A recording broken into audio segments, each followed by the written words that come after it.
오늘의 부동산 이슈입니다. 최근 전체적인 매매가가 떨어지고 있는 와중 서울 25개 자치구 중 유일하게 전월 대비 매매 가격이 상승한 구역이 있다고 합니다. 부동산 시장의 불확실성이 커지면서 매매 대신 전월세로 눈을 돌리는 대기 수요자가 늘어나고 있다고 합니다.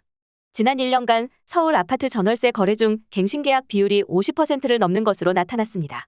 전월세의 4년 시대가 자리를 잡는다는 말도 나오고 있는데요. 어떻게 된 일인지 한번 알아보러 가보시겠습니다. 서울 부동산 매매 시장의 분위기가 경매 시장에도 영향을 미치고 있습니다. 지난해 영끌 매수세의 영향으로 매매 가격이 크게 올랐다가 최근 하락세를 보이고 있는 노월 강북구는 경매 시장에서도 떨어지는 추세입니다. 반면 지난달 서울 25개 자치구 중 유일하게 전월 대비 매매 가격이 상승한 서초구는 지난해보다 경매 지표가 개선됐습니다. 31일 경매정보업체 지지옥션에 따르면 노원구 아파트의 올해 1월에서 8월 평균 매각률은 40.60%로 전년 동기 65.63% 대비 25.03%포인트 감소한 것으로 나타났습니다. 평균 매각가율과 이 기간 동안의 총 응찰자 수 역시 99.54%에서 78.06%, 164명에서 60명으로 전년 동기 대비 떨어진 것으로 집계됐습니다. 노원구와 함께 지난해 아파트 가격 상승을 이끌었던 강북구 역시 경매지표 하락을 면치 못했습니다. 강북구의 올해 같은 기간 평균 매각률은 47.61%를 기록했습니다. 지난해 동기간의 평균 매각률은 100%로 나오는 경매 건수마다 낙찰됐었습니다. 매각가율 역시 지난해 96.40%에서 76.86%로 19.44%포인트 줄었으며 총 응찰자 수도 51명에서 43명으로 감소했습니다. 두 지역은 지난해 영끌 쪽이 몰리면서 매매 가격이 급상승했지만 올 들어 하락기에 접어든 곳입니다.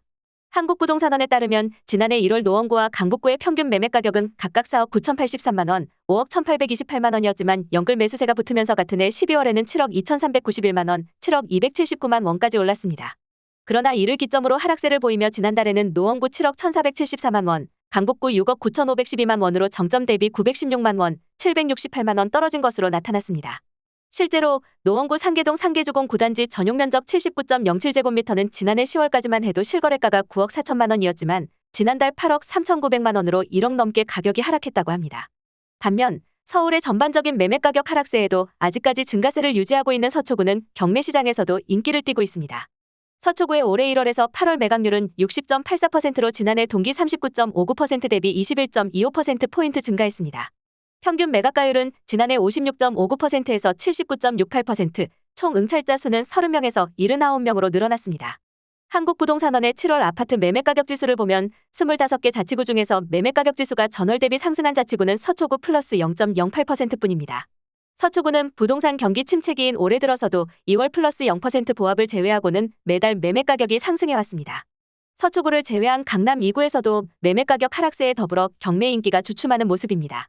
송파구의 평균 매각률은 지난해 69.38%에서 53.75%로 감소했으며 매각가율과 총 응찰자 수도 96.15%에서 81.34%, 178명에서 72명으로 떨어졌습니다. 강남구 역시 매각률 62.50%에서 45.18%, 매각가율 93.63%에서 64.98%, 총 응찰자 수 87명에서 82명 등 모든 경매지표에서 감소세를 보였습니다. 이주연 지지옥션 선임연구원은 노원 강북구는 대출 영향을 많이 받고 거래량도 줄면서 호가가 떨어진 반면 서초구는 대출의 영향이 덜한 데다가 똘똘한 집 선호 현상까지 겹쳤다. 라며 경매시장 역시 매매시장 분위기에 큰 영향을 받은 것으로 보인다. 라고 말했습니다. 부동산 시장의 불확실성이 커지면서 매매 대신 전월세로 눈을 돌리는 대기 수요자가 늘어나고 있다고 합니다. 매매 건수가 전년 대비 마이너스 증가율을 보인 반면 전월세 수요는 꾸준히 상승세를 보이고 있어서입니다. 특히 전월세 시장에서도 금리 인상으로 전세보다 월세의 상승폭이 두드러지는 모습입니다. 11 서울시 부동산정보광장을 분석한 결과에 따르면 올해 1월에서 7월 서울 지역 아파트 매매 건수는 8,558건으로 전년 동기 30,513건 대비 71.95% 감소했습니다. 자치구별로 보면 가장 많은 감소폭을 보인 곳은 성북구 마이너스 80.83%였으며 도봉구 마이너스 80.66%, 노원구 마이너스 79.57%, 강북구 마이너스 79.42%, 양천구 마이너스 77.92% 등 순이었습니다. 25개 자치구 중 감소폭이 가장 낮았던 종로구조차도 전년 대비 57.35% 감소의 절반 이상 거래량이 줄었습니다. 반면 매매 가격이 하락세에 접어든 상황에서 대비 수요자들의 관망세로 임대차 수요는 늘어나는 모습입니다. 올해 같은 기간 전월세 거래는 13만 1,021건으로 전년 동기 11만 6,043건 대비 12.91% 늘어났습니다. 전월세 거래 상승률은 강북구가 48.87%로 가장 높았던 것으로 나타났습니다. 올해 1월에서 7월 매매와 전월세 거래 건수를 합한 전체 아파트 거래 건수는 13만 9,579건으로 지난해 동기 14만 6,556건과 크게 차이 나지 않지만 매매 시장과 임대차 시장의 변화는 뚜렷합니다. 시장에서는 매매 가격의 변동성이 커지면서 실수요자들이 임대차 시장으로 유입됐다고 보고 있습니다. 강북구 수유동 A공인 대표는 내 집 마련을 하고 싶더라도 가격이 더 떨어질까 우려돼 매매 대신 임대차 계약을 선택하는 경우도 있다. 라고 했습니다. 노원구 하계동 B공인 관계자 역시 전세자금 대출 없이 전세를 얻으러 오는 경우도 있다면서 이는 집을 살 여력이 있는데 불구하고 매수를 고민조차 하지 않는 것이라고 전했습니다. 전월세 시장에서는 금리 인상에 대한 우려가 커지면서 월세 수요의 상승률이 전세보다 약 10배 높은 것으로 집계됐습니다. 올해 1월에서 7월 전세 거래 건수는 7만 7,057건으로 전년 동기 7만 4,213건 대비 상승률은 3.83%로 소폭 상승했는데요. 반면 월세는 4만 1,813건에서 5만 3,941건으로 29.01% 높은 거래 건수를 나타냈습니다. 강북구 수유동 씨 공인 대표는 전월세 수요자들이 월세를 택하는 가장 큰 이유는 금리 인상을 꼽는다. 라고 했습니다. 지난해 전체 자치구 중 전월세 거래량 2위를 차지했던 송파구 9,993건과 강남구 9,593건도 이러한 추세가 두드러진다고 합니다. 송파구의 전세 거래는 전년 대비 2.71% 감소했지만 월세 거래 상승률은 39.32%로 나타났습니다. 강남구도 전년 대비 월세 거래 상승률 34.98%가 전세 12.31%보다 높았습니다. 강남구 삼성동 D공인 대표는 전월세 수요가 원래 많은 단지의 경우 공급이 없어서 대기하는 경우가 있는데 요즘은 월세 대기가 좀 더 많은 편이라고 전했습니다.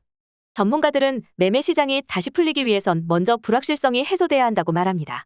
김효선 NH농협은행 부동산 수석위원은 대기 수요자가 내 집 마련에 뛰어들려면 고점이 아니라는 인식이 있어야 한다.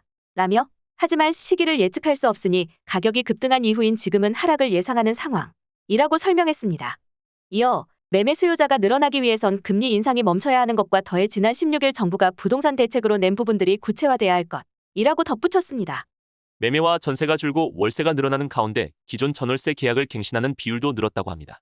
지난 1년간 서울 아파트 전월세 거래 중 절반은 기존 계약을 갱신한 계약인 것으로 나타났습니다. 갱신 계약 비중은 꾸준히 늘어나는 추세입니다. 최근 전셋값 급등으로 이사 자체가 어려워져 기존 거주지에 눌러앉는 경우가 늘어난 점, 계약 갱신 청구권 등을 통해 기존 집에 2년 더 머무를 수 있게 된 점 등 복합적인 요인이 작용한 결과로 해석됩니다. 30일 한국건설산업연구원이 지난해 6월부터 올해 6월까지 1년간 서울의 전월세 계약을 분석한 결과 전월세 계약 18만 5,481건 중 기존의 계약을 갱신한 계약은 7만 3,352건으로 나타났습니다. 전월세 갱신 계약 비율은 관련 자료가 처음 공개된 2021년 6월 29.7%로 가장 낮은 기록을 보인 이후 꾸준히 증가해 지난 6월에는 50.3%를 기록했습니다. 갱신 계약 비율의 증가 배경을 놓고는 다양한 해석이 나오고 있는데요. 기본적으로 갱신 계약의 증가는 최근 급등한 전셋값과 무관치 않아 보입니다. 현재 사는 집에서 계약이 만료돼 다른 곳으로 이사를 가려고 해도 다른 지역 전셋값도 너무 올라 차라리 기존 집에 머물려는 사례가 늘어났다는 것입니다. KB 월간 시계열 통계를 보면 2020년 6월에서 2022년 6월 2년간 서울 전세 가격은 24.87% 올랐습니다. 정부가 임차인의 주거 안정을 위해 2020년 도입한 계약 갱신 청구권제가 시장에 자리 잡았다는 해석도 나오고 있습니다. 계약 갱신 청구권은 임차인이 한 차례 2년 계약의 갱신을 요구할 수 있는 권리로 임대료는 5% 이내로 제한됩니다.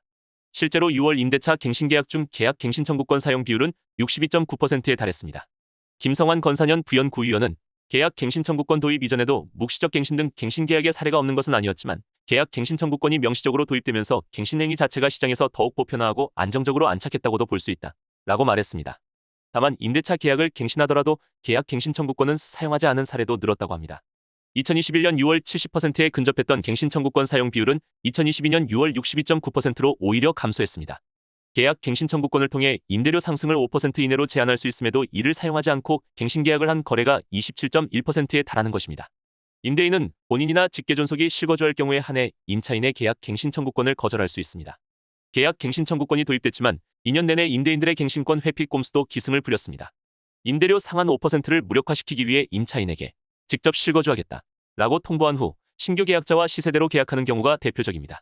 업계 관계자는 허위 실거주일 경우 손해배상 소송도 가능하지만 세입자가 실거주 유무를 확인해야 하는 등 번거로움이 많아 현실적으로 어려움이 많다 라며 현재 거주지는 물론 다른 지역도 전셋값이 오른 상황에서는 5% 상한을 넘더라도 갱신 계약을 하는 것이 낫다고 판단한 세입자가 많았을 것이라고 말했습니다.